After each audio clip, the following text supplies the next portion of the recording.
aportat molt en coneixements que jo ja, poder per l'edat ja els tinc una mica oblidats, però m'ha fet recordar també els que sabia. Aporta molt. Tot el que desconeixes és nou, el que és nou aporta. A vegades no ho entens, a vegades et sembla... Però tot el que és nou és aportació, el que ha fet CECOT és nou. Vull dir, totes aquestes reunions que fan, cadascú explica el seu. Doncs jo veig que aquell, ostres, aquell és nou, hòstia, aquest ho explica. Clar, tot això és informació, i la informació és poder. Per tant, el que fa la CECOT està ben fet, i que continuï fent-ho, clar.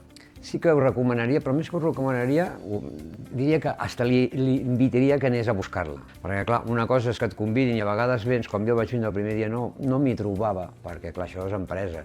I, en canvi, quan arribes aquí, doncs és molt planer, i vas veient que tothom té els seus problemes. Dius, bueno, ja no sóc jo el que té problemes, ja en tenim més aquí. Llavors això sembla que no et fa anar molt bé. Se n'aprèn molt, molt, molt. I aviam, les persones que estan treballant avui en dia i que tenen invents o que tenen projectes han d'entendre que el món evoluciona molt ràpid. I una de les apreses que tens aquí és que estàs al dia del que ve o el que vindrà. Llavors, tot això és informació, jo crec que és molt important.